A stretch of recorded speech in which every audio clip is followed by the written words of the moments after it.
মোবাইলের battery charge হতে অনেক সময় লাগে। এই সমস্যা কিভাবে সমাধান করবেন? দেখুন, আপনার ফোনে কিছু সিক্রেট সেটিংস আছে, যেগুলো সেটিংস যদি আপনি করেন, দেখবেন আপনার ফোনের চার্জ অতি দ্রুত হবে। অনেক সময় দেখেন আপনার ফোনের চার্জে লাগিয়ে রেখেছেন, ঘন্টার পর ঘন্টা চলে যাচ্ছে, মোবাইলের চার্জ হচ্ছে না।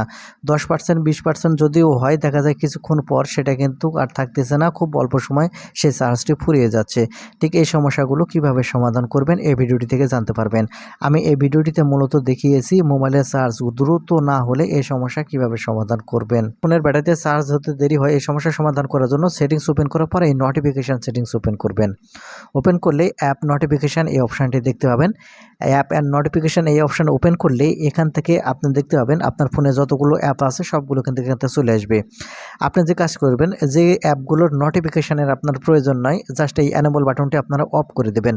তাহলে যে কাজটি হবে, এগুলোর থেকে আর ঘন ঘন নোটিফিকেশান আসবে না। এক্ষেত্রে আপনার ফোনের লাইটও ঘন ঘন জ্বলবে না। এক্ষেত্রে আপনার ফোনের ব্যাটারি যে চার্জ হতে দেরি হয় বা চার্জ হয় না, চার্জ থাকে না, এই সমস্যা কিন্তু সমাধান হবে যখনই এই ঘন ঘন আপনার ফোনে নোটিফিকেশান আসবে না। নোটিফিকেশান না আসলে আপনার ফোনের লাইটও ঘন ঘন জ্বলবে না। তারপরে এখান থেকে আপনারা ব্যাক বাটনে ক্লিক করবেন। ব্যাক বাটনে ক্লিক করার পর এখান থেকে আপনারা দেখতে পাবেন ওয়ালপেপার অ্যান্ড স্টাইল। আপনি জাস্ট ওয়ালপেপার অ্যান্ড স্টাইল এই অপশানে ক্লিক করবেন। ক্লিক করার পরে এখানে আপনি ওয়ালপেপার দেখতে পাবেন। আপনার ফোনে যদি কোনো 3D ওয়ালপেপার থেকে থাকে, তাহলে যে কাজটি করবেন, অবশ্যই এই 3D ওয়ালপেপারগুলো এখান থেকে আপনারা ডিলিট করে এই নরমাল যে ওয়ালপেপার আছে সেগুলো এখান থেকে আপনারা সেট করে নেবেন। তারপরে এখান থেকে আপনারা ব্যাক বাটনে ক্লিক করবেন। ব্যাক বাটনে ক্লিক করলে এখানে আপনারা থিম অপশান দেখতে পাবেন। এখন এরকম যদি কালারফুল থিম আপনার ফোনে থাকে, তাহলে কিন্তু আপনার ফোনের ব্যাটারির সমস্যা হবে। সেজন্য এখান থেকে আপনারা কালারফুল থিম কখনো ব্যবহার করবেন না। প্রয়োজনে ডার্ক মোড যেটা আছে, সেই ডার্ক মোড এখান থেকে আপনারা ব্যবহার করবেন।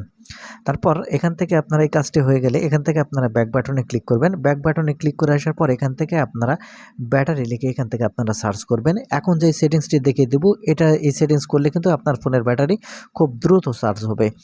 সেজন্য এখান থেকে ব্যাটারি লিখে সার্চ করবেন। ব্যাটারি লিখে সার্চ করলে এখানে আপনারা ব্যাটারি অপশান আবারও পেয়ে যাবেন। জাস্ট এখানে আপনারা এখান থেকে এই ব্যাটারি অপশানটি ওপেন করবেন। আমি এখান থেকে এই ব্যাটারি অপশানটি ওপেন করে নিচ্ছি। আপনি যখন এখান থেকে এই ব্যাটারি অপশানটি ওপেন করে নেবেন, আপনাকে এরকম ইন্টারফেসে নিয়ে আসবে। আপনি এখন এখান থেকে স্ক্রল করে নিচের দিকে চলে আসবেন। আপনারা স্ক্রল করে নিচের দিকে আসলে এখানে আপনারা দেখতে পাবেন চার্জিং সেটিংস। আপনারা জাস্ট এখান থেকে এই চার্জিং সেটিংসটি ওপেন করবেন। যখন এখান থেকে চার্জিং সেটিংস ওপেন করবেন, এখানে আপনারা দেখতে পাবেন ফাস্ট চার্জিং নামের একটা অপশান দেখতে পাবেন। এখান থেকে এই ফাস্ট চার্জিং এই এনেবল বাটনটি অন করে দিবেন। এই fast charging enable button on করে দিলে আপনার ফোন খুবই দ্রুত চার্জ হবে। আরেকটা কাজ আপনারা করবেন, যাদের ফোনে এই ফাস্ট চার্জিং এই অপশানটি নাই, তারা যে কাজটি করবেন, আপনার ফোনটি বন্ধ করে আপনার চার্জে দিবেন। দেখবেন যে আপনার ফোন খুব দ্রুতই চার্জ হয়ে যাবে।